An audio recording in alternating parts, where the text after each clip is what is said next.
Welcome back to Reliable Prepper. I know that many of you have seen the headlines, read the reports, and felt the tension rising across the country. Events in New Orleans, Houston, Las Vegas, Virginia, and even massive protest activity in New York City have shaken people's sense of security.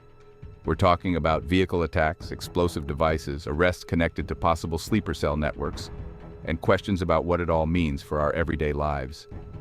I want to give you a thorough breakdown of why these incidents matter, where they came from, and how they tie into the bigger picture of terrorism threats in the United States. This is a serious conversation because these aren't isolated or fictional scenarios. These are real-world developments. We'll explore how these events connect with the broader topic of sleeper cells and extremist ideology and why it's crucial to build resilience.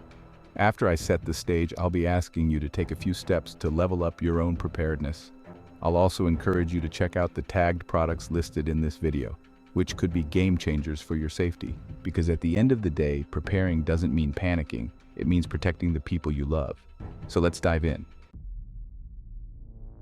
We've heard the term sleeper cell for years, usually linked to large-scale attacks like 9/11. Sleeper cells are small groups or sometimes just solo operators who integrate into society, hold regular jobs, enroll in schools, live in the suburbs, or do anything they can to appear like normal neighbors. While they're seemingly going about everyday life, they're actually preparing for a future directive, or just waiting for the right time. And in many cases, they might not even need an official directive. Ideological indoctrination can be powerful enough that someone decides on their own, "This is my moment. I need to act now."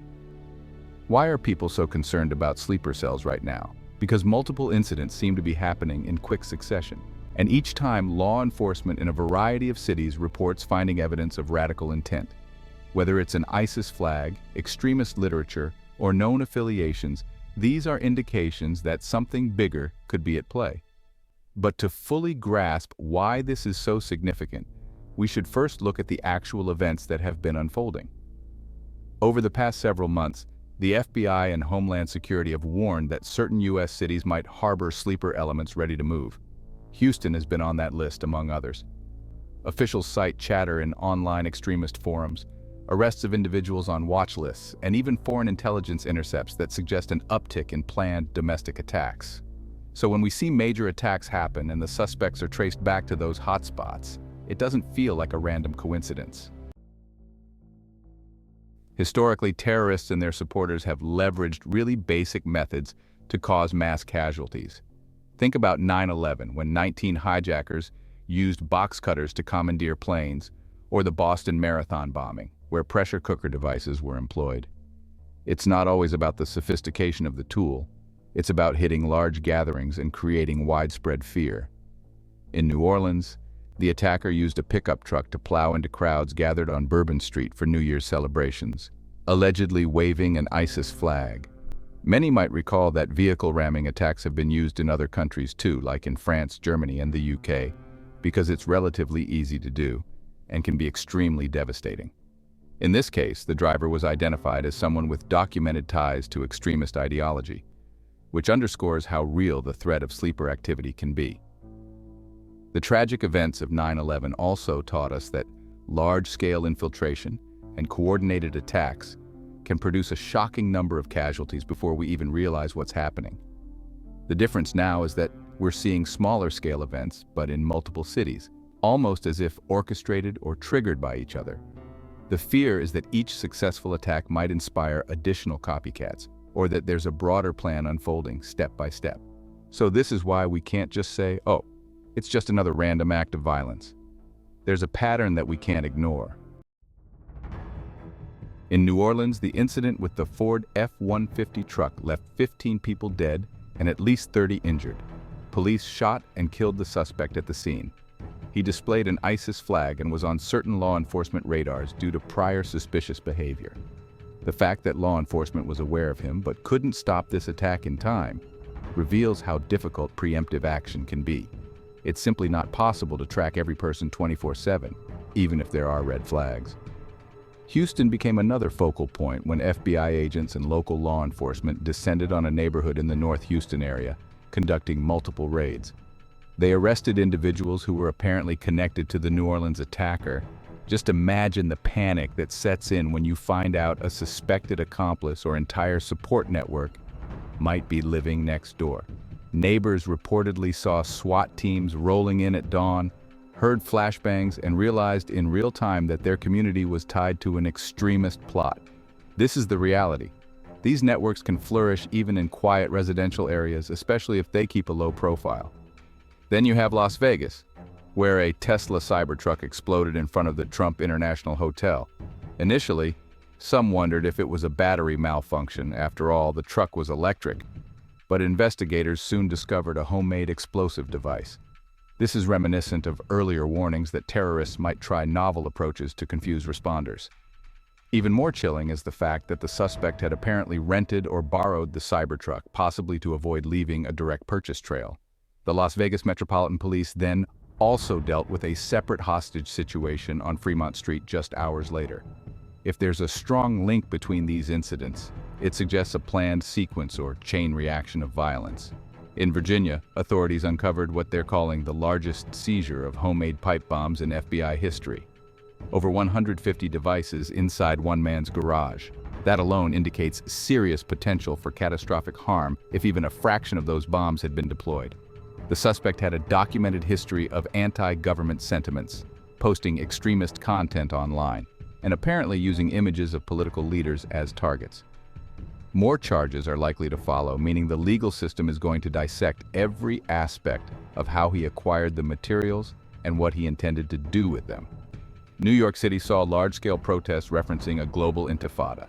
Whether these protests were purely ideological or if they had any direct connections to the terror incidents remains under investigation. However, it's unsettling for many people to see big demonstrations in the middle of a day when multiple deadly attacks made headlines. This environment can add to the sense of unease. Law enforcement obviously wants to protect the right to protest peacefully while staying alert for agitators who might hijack those events for violent ends. Now, why does any of this matter to you directly? Because large-scale events can happen in places you'd never imagine. A well-organized cell might coordinate multiple attacks across different states in a single day or even a single night, which sends law enforcement scrambling and spreads out their resources. When multiple crises happen at once, the strain on first responders is immense. That means everyday citizens might need to be more self-reliant until help arrives. There's also an economic component. A single large-scale terror attack, or multiple smaller ones, can disrupt commerce, close down entire cities, and even affect supply chains for critical goods. This all ripples out in ways that affect the average person's job, ability to travel, or simply get groceries. If you were in a place like New Orleans when that truck barreled through the crowd, would you know what to do? If you were standing in a valet area in Las Vegas and suddenly heard an explosion, how would you respond? I'm not saying this to scare you. I'm saying this to motivate you. Preparedness is about having the right mindset, skills, and supplies to survive and help others in a crisis. It's about acknowledging that the world can be unpredictable and that we, as individuals, have a responsibility to take basic precautions. That includes securing our homes, improving our situational awareness, and even learning critical life-saving skills like first aid or trauma care. We also need to be aware that extremist propaganda can spark chain reactions. One successful attack might embolden or inspire others. That's why situational awareness is not just a fancy phrase. It's a real tactic to keep you safer in potentially volatile times. Being prepared doesn't mean you have to become paranoid or live in fear. Instead, think of it as making sure you've got everything in place so that if the worst happens, you can either avoid the threat entirely or minimize its impact. The first layer of preparedness is knowledge. Understanding what a terror incident looks like, how to spot suspicious behavior, and when to report it. If you live near a known hotspot, pay extra attention to any unusual comings and goings. If you see large, unusual gatherings or hear strange sounds from a neighbor's garage at odd hours, don't just ignore it. Another critical element is learning how to protect yourself and your loved ones if you're in the wrong place at the wrong time. Vehicle rammings often happen in highly crowded pedestrian zones. So if you notice a vehicle moving erratically, your first move is to get out of its path immediately. Explosions can come without warning, but learning basic reflexive actions, like quickly finding cover behind solid structures, can save your life. These might sound like small or obvious points, but in a moment of chaos, people often freeze or panic instead of acting. Another angle is home defense. If you live in a city that has had rumored or confirmed sleeper cell activity, do you have enough protective measures at home? That might mean alarm systems, security cameras, or even forging a close network with neighbors so you can look out for each other. In places like Houston, where you might have a direct threat in your neighborhood, it's invaluable to know who lives around you, who's new in town, and who might be showing signs of radical beliefs. It's not about being a vigilante. It's about community awareness. You also want to explore the concept of having a plan for different scenarios. If you're in a public area and something like a truck ramming or an explosion happens, who in your family is designated to call for help? Where do you all gather if you get separated? These are the small details that can make a giant difference in a chaotic environment. Maybe you decide that if you're at a parade or large event, you'll keep a rally point some blocks away. Or you set your phones to automatically share your location with family members for the duration of that event. It's these small layers that help you navigate the confusion if the unthinkable occurs. Situational awareness is the cornerstone of staying safe in unpredictable environments. It means constantly, but calmly, assessing what's going on around you. Are there any people acting strangely? Is there a backpack that's been left unattended for too long? Is there a truck on the road traveling faster than makes sense for the environment? Often, the first clue that something is wrong isn't a huge dramatic sign. It's a subtle mismatch between what should be happening and what actually is. In modern cities, we have a million distractions at any given moment. Smartphones, billboards, conversations, you name it. That's why practicing situational awareness takes discipline. You don't have to be on red alert every second, but you can train yourself to do quick mental checks whenever you enter a new area. Ask yourself, where are the exits? Where can I take cover if something goes down? Who seems to be in distress or acting out of place? If you notice something truly alarming, speak up to security or local authorities. Even if it turns out to be nothing, better to err on the side of caution. Ultimately, being aware might be the difference between stepping aside right before a truck accelerates onto a sidewalk or getting caught in that tragedy. Let's talk self-defense. It's not just about carrying a firearm, though for many law-abiding citizens, firearms are indeed a key element of their defense strategy. It's also about unarmed tactics, pepper spray or stun devices, and simply knowing how to create distance from an aggressor. If you're approached by someone with a knife, or if you're near a group that starts assaulting people, how quickly can you exit the situation? Do you know any basic combatives or grappling to defend against an unexpected strike? When it comes to your home, think about what you'd do if an extremist decided to target your neighborhood, either as a random choice or because someone down the street is on their list. Do you have sturdy locks and doors that can slow down an intruder? Do you have lighting around your home that deters sneaking around at night? Do you have at least minimal alarm systems or cameras? Many folks believe that if they live in a quiet suburb, they're immune to terror threats. But we've seen too many examples proving otherwise. Even if you don't face a direct extremist threat, criminals often take advantage of general chaos. If your entire city's police force is responding to a massive incident downtown, residential neighborhoods could become softer targets for opportunistic criminals. So home security is not just about terrorism, it's a universal need in uncertain times. The idea is to layer your defenses: lights, cameras, alarms, locks, perhaps even a dog, and a well-thought-out plan that your household understands. The simpler and more consistent your plan, the more likely everyone is to remember it in a high-stress moment. Unfortunately, terror attacks often involve traumatic injuries. People might be dealing with severe bleeding from shrapnel or gunshots, broken bones or burns from explosives. If you're on the scene, you might be the first person to provide aid before EMTs arrive. That's why having even basic first aid training can make you a literal lifesaver. Owning a trauma kit that has a tourniquet, pressure dressings, and chest seals is a small but powerful investment. If you look at incidents like the Boston Marathon bombing, it was bystanders applying improvised or actual tourniquets and compressions that saved lives. That golden window of time, those first few minutes, often determines survival rates for people who are severely injured. So if you carry a little trauma kit in your backpack or purse, you're already miles ahead of most. And these are the kinds of items you can also learn how to use in formal classes. If you ever see a course called Stop the Bleed or Tactical Combat Casualty Care for Civilians, definitely consider signing up. Knowledge is king here. Medical readiness also includes bigger picture concerns, like having enough essential medications on hand if supply lines get disrupted. If an entire part of your city shuts down for days, do you have enough prescription medicine to last you or a family member? Stocking up responsibly and rotating your stock ensures you're not in panic mode if roads are blocked or pharmacies are overwhelmed. One of the most overlooked aspects of preparedness is community. Having a strong network of neighbors, local groups, and friends can be critical. If a sleeper cell decides to target an event in your area, the aftermath might cut off electricity, cell service, or leave you stuck at home. When you know your neighbors, it's a lot easier to share resources or work together to keep everyone safe.